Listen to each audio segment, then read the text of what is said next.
This movie begins with the sight of a magnificent sea where a beautiful clownfish couple lives. They have recently shifted here and have already laid 400 eggs. The male character, Marlin, selects the name Junior Marlin as the name of most of their eggs. However, his wife, Carol, loves the name Nemo, and she gives the name as one of the eggs. They have started having fun, but a wild fish is ready to snatch their happiness. Suddenly, it appears, and Marlin tells Carol to get inside the home.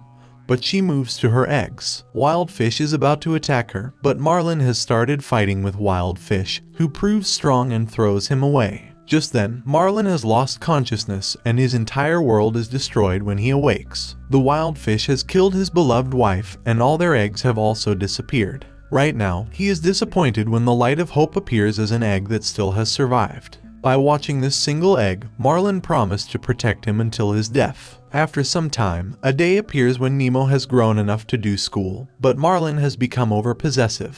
His father doesn't want to send him to school for security purposes, but he can't stop Nemo anymore because he is too excited.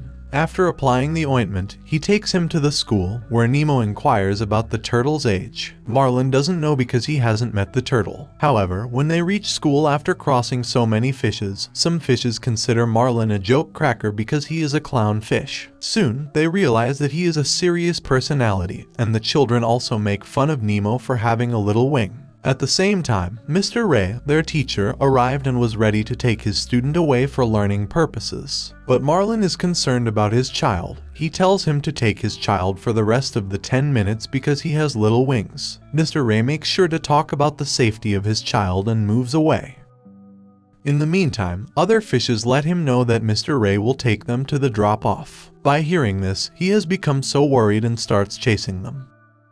On the other hand, they have also reached the drop-off, and Mr. Ray tells the children to explore the things. Nemo also moves ahead with his new friends, who bet to touch the boat.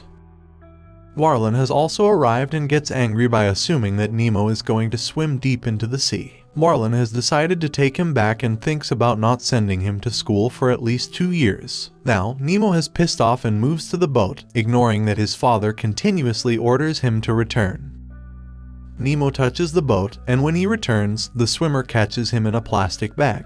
Also, Marlin tries to save him, but another swimmer arrives who takes Marlin's pictures, and they move on without thinking twice that they have parted the family. In addition, Marlin also started chasing the boat that dodged him with the pressure of the motor. He is still following but, unfortunately, loses the ship and starts to inquire from the fishes. Only the fish named Dory knows about the boat and takes him to the boat. During the journey, she forgets about him because she has the issue of short-term memory loss. She considers him a pervert and scolds him for following him, but he makes her remember his child. When Marlin is frustrated of her and about to go, a shark named Bruce arrives to take them with him. Marlin can't forbid him because he can take his life in a blink of an eye. He is terrified, but Dory is happy to go with him. They have reached the deserted place full of bombs where 2 sharks await them. These sharks owe that they will not eat short fish, and Bruce last ate fish 2 weeks ago. Just then, Marlin looked at the swimmer's goggles and ran to have them. Dory also has gotten curious about it, and both fights to have it. In this fight, the goggles hurt Dory and blood is smelled by Bruce, who has become mad. He has started an attack on them. His shark friends are trying to make him remember the oath, but the only thing he wants now is to test the blood of fish. Marlin and Dory have locked themselves in the room. Bruce smashes on the door, and they come out of the way and hide in the pipe. But Bruce has taken the goggles. When Bruce hits the pipe, a huge tanker falls on him, and they run away by having the goggles. Also, when he throws the tanker on the bombs, this place starts exploding. The scene changes when Nemo finds himself in the fish tank, where many fishes have surrounded him and introduced themselves. Right now, he is in place of Mr. Dentist, who is busy treating his patient. Nemo is frightened and unable to understand this place because he is addicted to living in the sea. Moreover, Mr. Dentist informs him that he will give him to his niece Darla, who will be his next mother. The other fish informs him that she is so cruel that she continuously kills the fish by moving the plastic bag. When he listens, he is scared and wants to return to his father. Also, he is stuck in the vacuum pipe and other fishes try to help him. but Gil tells them not to do so because he should help himself. As Gil has expected, Nemo frees himself from the pipe with little effort, and he is exultant by his abilities. However, Gil has also decided to do something at night in honor of the new member. On the other hand, when Marlin awakes, he finds themselves sleeping on the goggles hanging from the ship that is about to fall at any moment. He wakes Dory immediately, and by this time the ship has started to fall. The ship is about to crush them, but luckily it stops at a few inches away. In this incident, the goggles falls into the abyss, and they both go deep inside to retrieve it where darkness prevails. They found light and went near it, but found a wild fish with a light on its tentacles. The light, which seemed soothing for them, now has become the message of death. Dory reads the address written on the goggles banned by the light of the predator, while Marlin tries to beguile the wild fish who is about to kill them. Luckily, Marlin gets in between two narrow rocks and is saved as the predator couldn't reach him. On the other side, Dory reads aloud the address written on the goggles band repeatedly so that she doesn't forget it. The address was P. Sherman 42, Wallaby Way, Sydney. They need to know where this place is to get to Nemo. Cut to the dentist's place. At night, all the fishes awake Nemo and create an environment of African tradition. They take his test by asking him to go through the water pressure, and Nemo has easily passed it. Now, they have welcomed him into the group. Further, Gil knows that Darla is going to come here soon, so he needs to save him at any cost. He shares his plan that Nemo has to go inside the vacuum and put the stone into the machine. After that, he has to come out from the pipe. When vacuum disorders occur, Mr. Dentist will take them out to clean the water tank. Then they can jump from the window, cross the road, and return to the sea. Other fishes think it can be difficult for him to do so, but Marlin agrees. In the following scene, Marlin thinks Dory's presence with him can slow him down. So, he tells her to depart from onward, and she becomes sad. At the same time, a crowd of fish passing by thinks that Marlin is teasing Dory. Also, Dory has forgotten, but she remembers when he mentions his son. Dory helps him to find his son by asking for the address. One of them knows where this place is and they guide him in that direction. They also warn him to go through the middle of them instead of going over it when they will face the trench. After some time, when they face the trench, she has forgotten everything they told her, but she feels that they shouldn't go from the top of the trench. But Marlin doesn't listen to her and insists they go over the trench. As a result, they face a lot of toxiferous jellyfish that can harm them. Soon, Marlin realized that the upper part of the jellyfish couldn't harm them, but the lower part contains toxic substances and can cause sepsis, so they cross them by leaping on the top. However, Marlin crosses this deadly path, but Dory is poisoned by the jellyfish. When Marlin realized that Dory was still inside, he got inside to save her and came out carrying her. In this expedition, both have been toxified and have been asleep. Apart from this, Nemo is doing everything according to the plan, and he has also succeeded in stopping the fan by keeping the stone in it. When he is coming out from the pipe, the vacuum has again turned on, and the stone has been removed from its fan. It's dragging Nemo inside of it and can cause his death. Other fishes break the branch and drag Nemo inside of the pipe. Now, all have been terrified enough to decide not to do this again. They can't put his life in danger for freedom.